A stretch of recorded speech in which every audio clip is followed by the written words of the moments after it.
sülalələr var idi. Bu sülalələr birinci Aranilər gəlir, sonra Arşaklar gəlir, daha sonra da Mehranlar sülaləsi, yəni Cavanşirin aid olduğu sülalədən danışırıq. İlk öncə Aranilər hakimiyyətdə olurlar eramızdan əvvəl Albaniya dövləti yarananda 4-cü əsrin ikinci yarısından 1-ci Mehranın 1-ci əsrinə qədər. 1-ci əsrdən düz 510-cu il Sasani mərzbanlığının başladığı dövrə qədər də olur Arşaklar sülaləsi hakimiyyətdə. Bu Arşaklar hardan gəlmişdilər? Hələ Parfiya dövlətində, yəni Azərbaycan arasında Parfiya dövləti hakim olanda onlar Arşaki nəslindən idilər. Yəni bu Parfiyalılar bunu bilirik. Həmin bu Parfiyada qarşı çıxanlar olurdu. Bu qarşı çıxmanın qarşısını almaqdan ötürü də Parfiya hökmdarları öz yəni əvvəlki yerli hökmdarları yox, öz adamlarını göndərirdilər hakimiyyətə. Yəni Arşaklar sülaləsini göndərirdilər. Buna görə də Atropatenada, Albaniyada da Arşaklar sülaləsi hakimiyyətdə olmuşdu. Həmin bu 1-ci Qoçaq Vaçaqan da Arşakların ilk nümayəndəsi olur. Bundan danışırıq biz. Sonra 2-ci Vaçe nə işlər görür?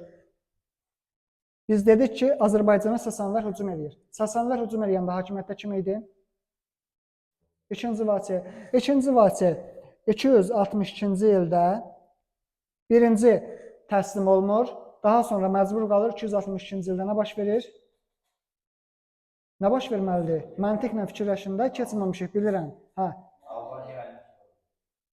Süqut eləmir. Albaniya keçir, olur Sasanlardan asılı vəziyyətdə. 1-ci Vaçeyan dövründə bundan danışırıq. Sonra Urnayır. Urnayırın hakimiyyət illəri 313, 371. Biz ilk olaraq Urnayırda dindən danışırıq. 313-cü ildə xristianlara rəsmi dövlət dini elan edir. Urnayırın dövründə 359-cu ildə Amid döyüşü olur. Amid döyüşü Roma ilə Sasanlar arasındaydı. Bu dövrdə də Albanlar da Sasanlar tərəfindən vuruşur, Romaya qalib gəlirlər. Amiddə deməli Sasanilər, Sasani və Roma arasındadır. Dedik kim qalib gəlir? Sasanilər qalibdir.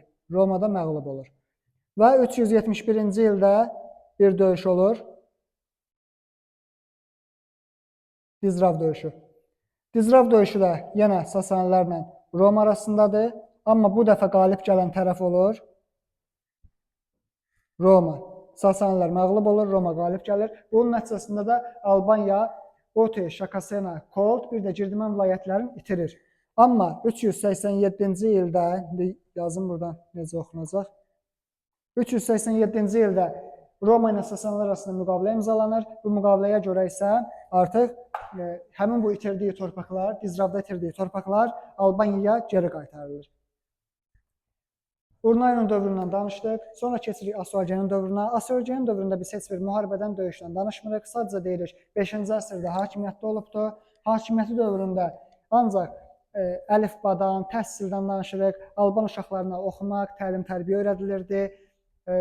Digər, yəni köhnə Alban əlifbası əsasında yeni Alban əlifbasını yaradır və başqa o dövrdə Suriyadan, Yunanistandan kitablar gətirir, Alban dilinə tərcümə etdirir. Asuagen də budur. Sonra gəlir 2-ci Vaçe. 2-ci Vaçe hakimiyyətə gəlir 444-cü ildə.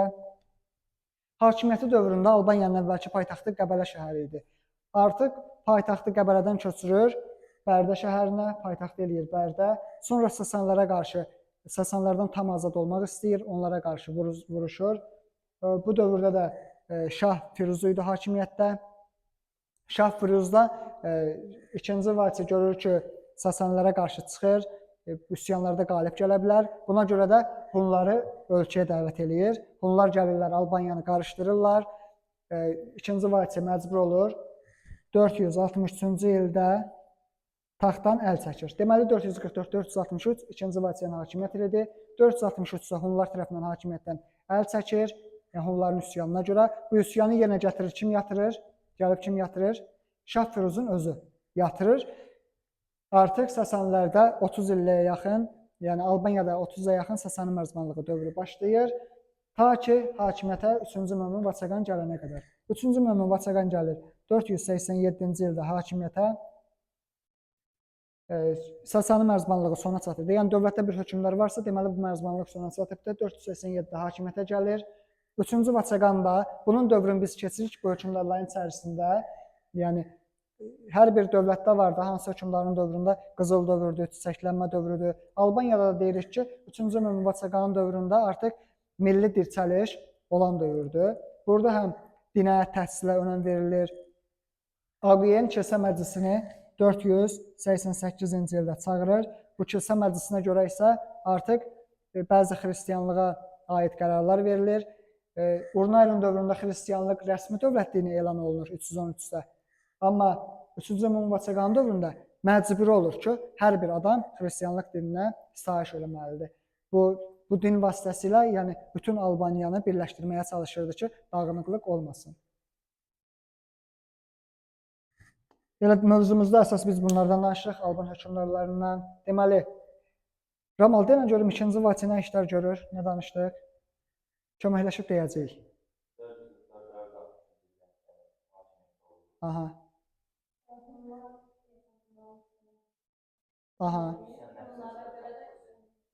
Aha, olur. 2-ci Vaçenin dövründə Sasani şahı kim idi? Şah Firuz. 2-ci Vaçe paytaxtı hardan hara dəyişir? Qəbələdən Bərdəyə köçür. İlham, sən denən görüm, bayaq danışdığımdan. 1-ci Qubat gedib kimə sığınırdı Məzdəklər hərəkatına görə? Hansı dövlətə, hansı türk dövlətinə dedi ki, Xəzəri keçir, gedir, hansı türk dövlətinə sığınır? Axund dövlətinə gedir, sığınır 1-ci Qubat. Arşaklərin ilk nümayəndəsi kim oldu? Aha. Niyə bunlar Arşak idilər? Niyə Arşaki surəsi deyirik biz bunlara? Çünki Parfiyadan, yəni Parfiyanın qalıqlarıdır. Sonra Arşaklər surəsinin hakimiyyətinə başa çatdı.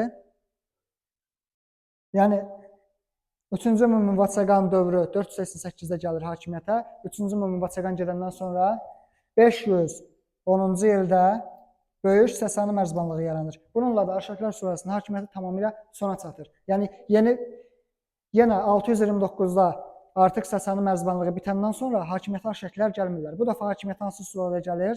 Mehranlər surəsi. Cavanşiri bilirik, keçmişik. Sonra Mehranlar surəsində də 3 dənə hökmdar var. Varaz Qriqor, Cavanşir, Varaz Tirdad. Mövzumuz bu qədərdir.